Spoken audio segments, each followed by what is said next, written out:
یاد آتا ہے مجھے کہ جب یہ سارا قیدی قافلہ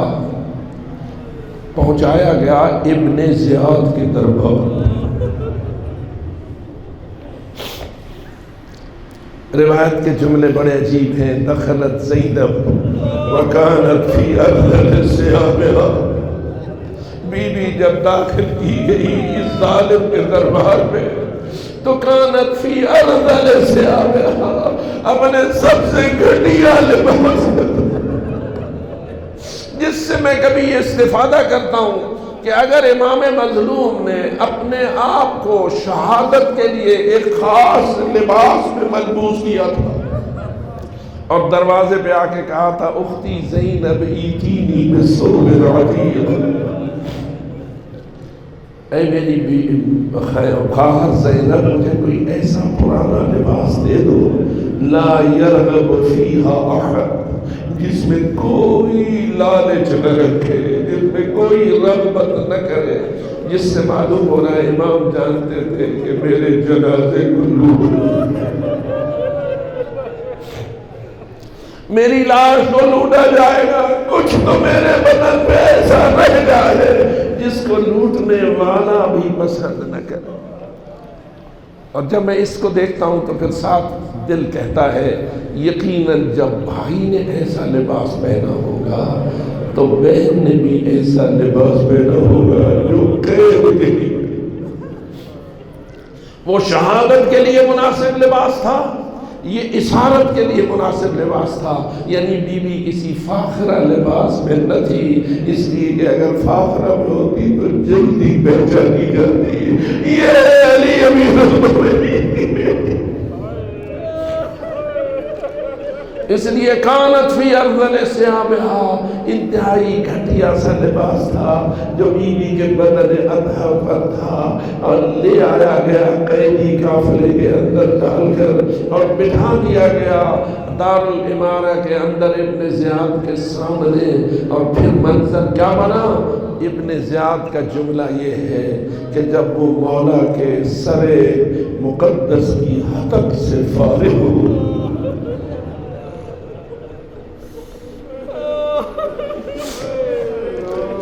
جانتے ہیں کہ اس ملعون کے ہاتھ میں خیزران کی چھڑی تھی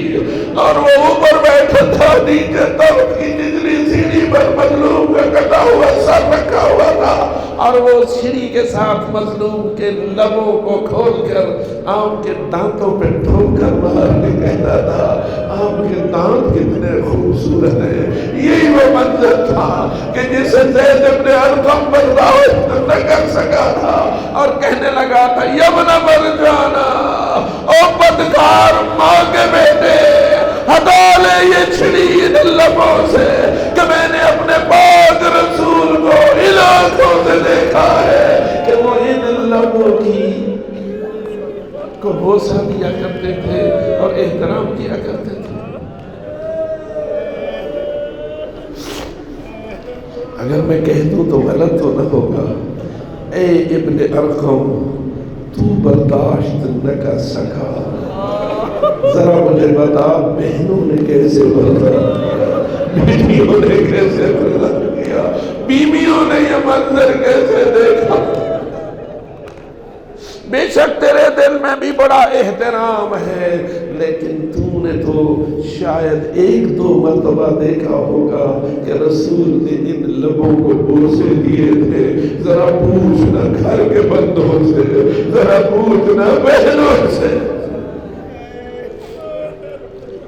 کتنا عزت دی ہے رسول اعظم نے اپنے لاڈلے حسین کو اور کتنا بوسے دیے ہیں۔ بلکہ ہم تو ان روایات کا مطالعہ کرتے رہتے ہیں تو سامنے باتیں آتی ہیں، رسول اکرم کبھی اس گریبان کو کھول دیتے تھے امام حسین کے گریبان کو اور اندر جا کر مختلف مقامات پہ بوسے دیتے تھے۔ کسی نے پوچھا مولا چلو چہرے پہ بوسہ دینا، لبوں میں بوسہ دینا یہ تو ایک عام طریقہ ہے، یہ آپ کیا کرتے ہیں کہ کھول کے بدن کے ان بٹنوں کو اور اندر بدن کے کسی مقام پر بوسہ دیتے ہیں؟ تو رسول اکرم کا جواب یہ تھا میرا دل چاہتا ہے اور اس جگہ پہ بوسہ دوں جہاں کوئی تیر نہیں ہے۔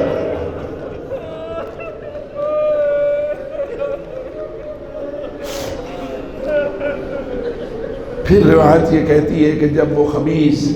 اس سر مظلوم کی توہین سے فارغ ہوا،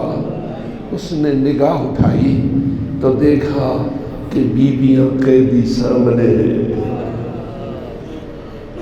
اس وقت اس نے کہا من ہذہ من ورائے الامام، یہ کون بیوی ہے جو کنیزوں کی پشت کے پیچھے چھپائی؟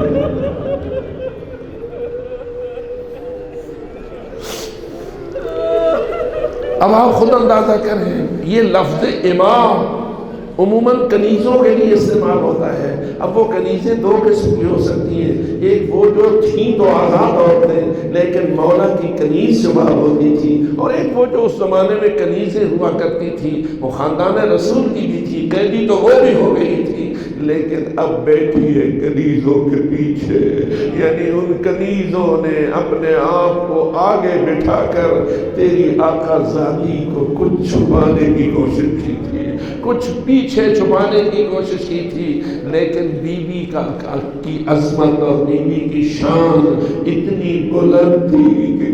بیویوں کا یا کنیزوں کا پیچھے چھپانا ہی بتا رہا تھا یہ کوئی عظیم خاتون ہے جس کو دوسری خواتین چھپانے کی کوشش کر رہی ہے۔ یہی وجہ ہے کہ اس نے جب کہا من ہذہ من ورائے الامام، ایک مرتبہ کہا جواب نہ دیا گیا، دوبارہ کہا جواب نہ دیا گیا، جب اس نے تیسری مرتبہ انتہائی درست زبان میں یہ جملہ کہا تو ایک کنیز بولی ہذہ زینب بنت فاطمہ بنت رسول اللہ۔ میں کہا کرتا ہوں اے زمین تو پھٹ کیوں رہ گئی، اے آسمان تو دور کیوں رہ گیا، اس بڑے بدماشوں کے دربار میں، قاتلوں کے دربار میں بیوی کا نام لیا۔ اور اس کے بعد اس خبیث نے جو انداز سخن استعمال کیا، اس کا جواب تو بی بی دیتی رہی کیونکہ اس کے انداز سخن میں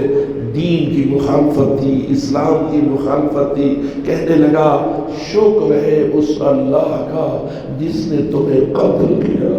جس نے تمہیں رسوا کیا، جس نے تمہارے جھوٹ کا بدلہ چڑھا۔ اب ذرا بتا بی بی کا جگر کتنا زخمی ہوا ہوگا یہ لفظیں سن کر، اور بی بی نے جواب میں کہا شکر ہے اس اللہ کا جس نے ہمارے مردوں کو شہادت کا مقام عطا فرمایا اور اس مقتل تک پہنچایا جہاں ان کے لیے شہادت مقدر تھی۔ یعنی بی بی مثبت انداز میں اس کی باتوں کو رد کر رہی تھی، اور وہ پھر کہہ رہا تھا اچھا ابھی تمہارے اندر یہ جرأت موجود ہے کہ تم ہماری باتوں کو رد کرتے ہو۔ اور اس وقت حضرت سجاد بولے تھے اور فرمایا تھا کم تحتک عمتی بین من یعرفها ومن لا یعرفها، کب تک میری پھوپھی کی حتک کرتے رہو گے، مجمع میں کوئی جانتا ہے کوئی نہیں جانتا ہے۔ جب مولا نے یہ کہا تھا تو اس کا روح سخن امام سجاد کی طرف مڑ گیا تھا اور پھر پوچھا تھا تو کون ہے؟ کہا میں علی بن الحسین ہوں۔ کہا علی بن الحسین کربلا میں اللہ نے اسے قتل نہیں کر دیا؟ تو جواب میں کہا میرا ایک بھائی تھا جس کا نام علی تھا، اسے ظالموں نے قتل کر دیا ہے۔ اس طرز گفتگو پہ بھی وہ سیخوا ہوا، اور پھر اس نے ایک جلاد کو حکم دیا اٹھو اس بیمار کا سر قلم کرو۔ جلاد اٹھا ہی تھا کہ زینب کبریٰ بڑھ کے جلاد سے پہلے سجاد کی گردن پہ گردن رکھ چکی تھی اور فرما رہی تھی پہلے مجھے قتل۔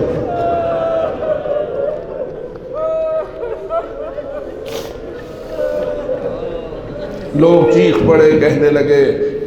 پہلے بھی ہم بڑے بدنام ہیں، عورتوں کو قتل کرنے کے ساتھ ہمیں زیادہ بدنامی حاصل ہوگی، لہذا ان خواتین کے خون میں ہاتھ نہیں ڈالنا چاہیے۔ لیکن ابن زیاد کا یہ جملہ تاریخ میں آیا ہے، کہتا ہے میں دیکھ رہا تھا اور میں یقین کر چکا تھا اگر تلوار چلانے کا حکم دوں گا یہ بی بی سر تو کٹا دے گی، ہٹائے۔